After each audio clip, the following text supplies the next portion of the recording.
Everyone, आपका हमारे channel आइए मैथ सीखे में स्वागत है। आज आप इस वीडियो में एलसीएम एवं एचसीएफ पर आधारित कुछ महत्वपूर्ण प्रश्नों को हल करना सीखेंगे जो कॉम्पिटिटिव एग्जाम में पूछे जाते हैं। तो चलिए शुरू करते हैं। क्वेश्चन नंबर 1 है, दो संख्याओं का महत्तम समापवर्तक तथा लघुत्तम समापवर्त क्रमशः 15 तथा 900 है। यदि इनमें से एक संख्या 60 हो तो दूसरी संख्या क्या है। यहाँ पर एक सूत्र है, फार्मूला है जिसके आधार पर ये क्वेश्चन बनेगा। इस सूत्र को हमको याद रखना है। फार्मूला को, अगर दो संख्या हो तो पहली संख्या गुने दूसरी संख्या बराबर क्या होता है, ये दोनों संख्याओं का लसा गुने ये दोनों संख्याओं का मसा, यानी पहली संख्या गुने दूसरी संख्या बराबर लसा गुने मसा। ये फार्मूला को याद रखना है। अगर कोई तीन चीज़ दिया हुआ है, ये इसमें चार चीज़ हो गए, पहली संख्या दूसरी संख्या लसा और मसा, इसमें से कोई तीन दिया हुआ है तो चौथा को हम आसानी से इसी फार्मूला में सेट करके काट करके निकाल सकते हैं। जैसे देखिए, लसा और मसा दिया हुआ है, इनमें से एक संख्या दिया हुआ है तो पहली संख्या की जगह पर लिख दिए पहली संख्या 60, दूसरी संख्या हमें ज्ञात करना है। लसा 900 दिया हुआ है, मसा 15 दिया हुआ है। अब जो है इसको काट देंगे, एक शून्य से एक शून्य और 6 से 15 बार में इधर अब कुछ नहीं बचा, दूसरी संख्या रह गया तो दूसरी संख्या बराबर 15 गुने 15 बराबर 225। आइए क्वेश्चन नंबर 2, कोई दो संख्याओं का गुणनफल इतना है, यदि उनके लघुत्तम समापवर्त 216 हो तो महत्तम समापवर्तक क्या है।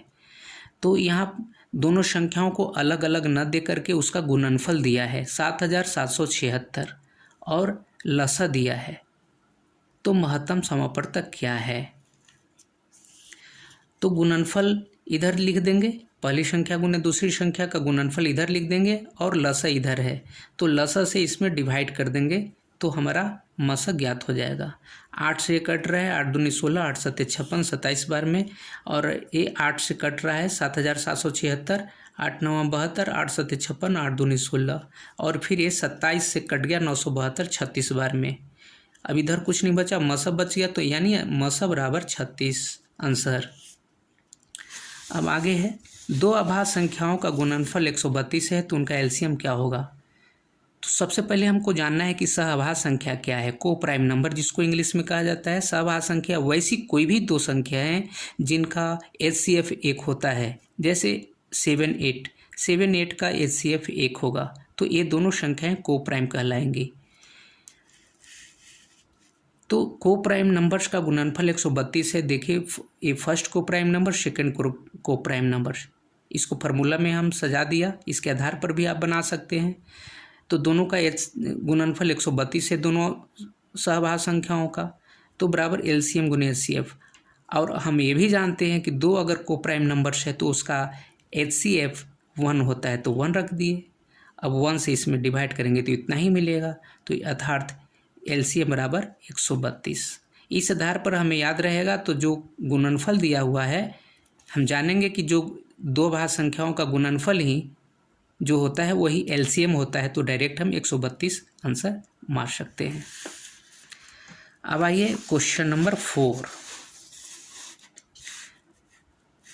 निम्नलिखित में से कौन सी संख्याएं सहअभाज्य हैं। सहअभाज्य यानी को प्राइम नंबर्स। तो अभी हमने सीखा कि वैसी दो संख्याएं जिनका एचसीएफ 1 होता है वो को प्राइम नंबर्स कहलाती हैं।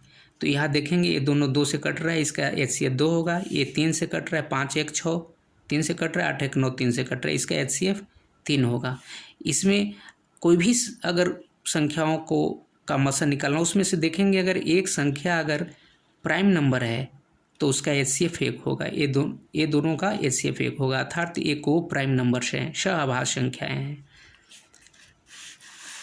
दो संख्याओं का अनुपात 3:5 है, यदि उनका महत्तम समापवर्तक 16 है तो लघुत्तम समापवर्तक ज्ञात करें। इसके लिए भी एक फार्मूला हमको याद रखना होगा, एलसीएम बराबर एम एन, जो अनुपात है एम गुने एन, यानी दोनों अनुपातों का गुणनफल गुने मस एचसीएफ। ए दोनों अनुपातों और एचसीएफ तीनों को मल्टीप्लाई कर देंगे तो हमारा एलसीएम आ जाएगा। तो 3 गुने 5 गुने 16, अगर ये अनुपात दिया हुआ है और HCF दिया हुआ है, अगर कहे कि छोटी संख्या या दोनों संख्या ज्ञात करें तो ये HCF से ये दोनों में मल्टीप्लाई करेंगे। 16 तिया 48 एक संख्या पहली संख्या और 16 25 80 बड़ी संख्या, ये संख्या ज्ञात हो गया। यहाँ LCM ज्ञात करना है तो तीनों को मल्टीप्लाई कर देंगे, ये हमारा LCM हो जाएगा। चलिए आगे अब देखते हैं क्वेश्चन नंबर 6।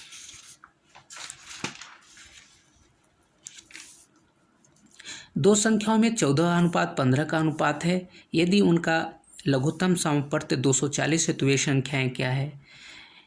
तो अभी हम देखें कि LCM का जो फार्मूला है AM गुने N गुने HCF है। तो यहाँ AM N दिया हुआ है, LCM भी दिया हुआ है, तो HCF हम इसी फार्मूला से निकाल लेंगे। इसमें सेट कर दिए, इधर 420 14 गुने 15, ये 14 42 30 बार में कट गया और 15 दूनी 30 दो बार में HCF बराबर 2 आ गया। अगर संख्याएं इसमें संख्याएं निकालना है तो संख्याएं निकालने के लिए HCF का होना जरूरी है। HCF हमें ज्ञात हो गया। अब HCF से ये दोनों रेशियो में मल्टीप्लाई कर देंगे, 14 दूनी 28 और 15 दूनी 30।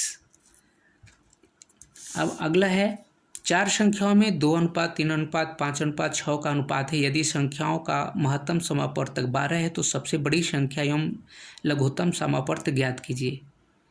तो सबसे बड़ी संख्या ज्ञात करने के लिए हम यहाँ देख रहे हैं कि अनुपात दिया हुआ है और HCF भी दिया हुआ है, मसा दिया हुआ है। तो ये मसा जो 12 है, 12 से अगर सबसे बड़ा अनुपात में हम मल्टीप्लाई कर देंगे तो वो हमें बड़ी संख्या प्राप्त हो जाएगी।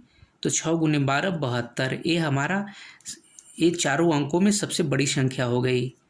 उसके बाद है अब LCM भी निकालना है। तो LCM निकालने के लिए क्या करेंगे, ये जो रेशियो में चार जो अंक दिए हुए उनका जो है LCM होना चाहिए। तो 2 से देख रहे हैं कि 2 से ये कट रहा है, 2 तिहाई 6 और 3 से भी 6, तो ये 2 और 3 को हम छोड़ देंगे। अब 5 6 बच गया, तो 5 6 का LCM 30, यानी ABCD ये जो 2 3 5 6 का LCM हो गया वो 30 हो गया। और 30 में हम जो HCF है वो 12 से मल्टीप्लाई कर देंगे, तो LCM ज्ञात हो गया 360। चलिए तो अगला क्वेश्चन लेते हैं। एक वृत्ताकार पथ की लंबाई 4 किलोमीटर है तथा 3 धावक एक ही स्थान से एक ही समय पर एक ही दिशा में दौड़ना प्रारंभ करते हैं। यदि उनकी चाल क्रमशः 4 किलोमीटर प्रति घंटा, 6 किलोमीटर प्रति घंटा, 8 किलोमीटर प्रति घंटा हो तो वे तीनों कितने समय बाद एक साथ उसी स्थान पर मिलेंगे। ऐसे क्वेश्चनों में अक्सर जो है पथ की लंबाई नहीं दिया हुआ रहता है कि उनको एक चक्कर लगाने में इतना समय लगता है, तो पुनः एक साथ वो कितने समय बाद मिलेंगे। लेकिन अगर पथ की भी लंबाई दिया हुआ है तो सबसे पहले एक चक्कर लगाने में कितना उनको समय लगता है वो हमें ज्ञात करना होगा। तो सबसे पहले एक चक्कर पूरा करने में लगने वाला समय, पहला धावक को समय कितना लगेगा, ये दूरी है, दूरी बटे चाल, समय बराबर दूरी बटे चाल। ये दूरी 4 किलोमीटर है और उसका स्पीड भी 4 किलोमीटर प्रति घंटा है।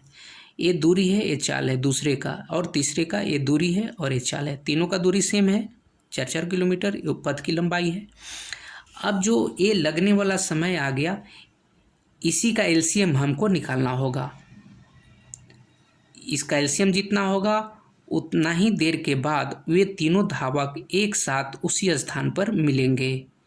तो ये भिन्न का LCM हो गया। तो भिन्न का LCM में अंशों का LCM ज्ञात करते हैं और हरों का HCF। तो 4 4 4 का LCM 4 हो गया और 4 6 8 का HCF 2 हो गया। 2 से कट गया, 2 दूनी 4, अर्थात 2 घंटे बाद वे तीनों धावक एक साथ उसी स्थान पर मिलेंगे।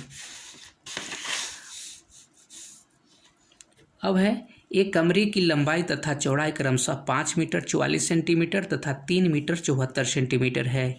यदि कमरा के फर्श पर वर्गाकार टाइल्स बिछाने का प्रस्ताव है तो इनकी न्यूनतम संख्या क्या होगी। एक कमरा है जिसकी लंबाई दिया हुआ है, चौड़ाई भी दिया हुआ है और कमरे के फर्श पर टाइल्स बिछाना है, तो टाइल्स की न्यूनतम संख्या ज्ञात करनी है कि उस रूम में टाइल्स कितनी संख्या में लगेगा। तो ऐसे क्वेश्चन को हल करने के लिए सबसे पहले जो है कमरे की लंबाई और चौड़ाई का HCF ज्ञात करते हैं। तो ये लंबाई है ये चौड़ाई है। हम डिफरेंस मेथड से इसका HCF निकालते हैं, तो डिफरेंस कर दिए तो 170 हो गया। 170 से इसमें भाग नहीं लग रहा है तो इसका हम फैक्टराइज कर दिए। 34 गुने 5 170 होता है, 5 से भाग दिए, 34 गुने 5 170 का फैक्टराइज, तो 34 से ये दोनों में भाग लग रहा है तो HCF हो गया 34। जो कमरे की लंबाई चौड़ाई का जो HCF होगा वो क्या होगा, ये होगा वर्गाकार टाइल्स की एक भुजा। ये जो 34 आया ए सेंटीमीटर, ये जो है वर्गाकार टाइल्स की एक भुजा। अब टाइल्स की संख्या कैसे निकालेंगे? टाइल्स की संख्या निकालने के लिए कमरे का क्षेत्रफल बटे एक टाइल्स का क्षेत्रफल से भाग दे देंगे। तो ये कमरे का क्षेत्रफल हो गया 544 गुने 374, लंबाई गुने चौड़ाई, और एक टाइल्स का क्षेत्रफल भुजा गुने भुजा, तो 34 गुने 34, 34 से 16 बार में और 34 से 11 बार में, और ये हो गया 176 टाइल्स। यही हो गया आंसर। तो आज इतना ही। आई होप कि ये वीडियो आपको पसंद आया होगा। यदि आप मेरे चैनल पर पहली बार आए हैं तो अभी तक मेरे चैनल को सब्सक्राइब नहीं किया है तो मेरे चैनल को कृपया सब्सक्राइब कर दें, साथ ही बेल आइकन को भी प्रेस कर दें ताकि आगे कोई भी वीडियो अपलोड करूं तो उसका नोटिफिकेशन आपको मिल सके। Thank you for watching. Bye bye.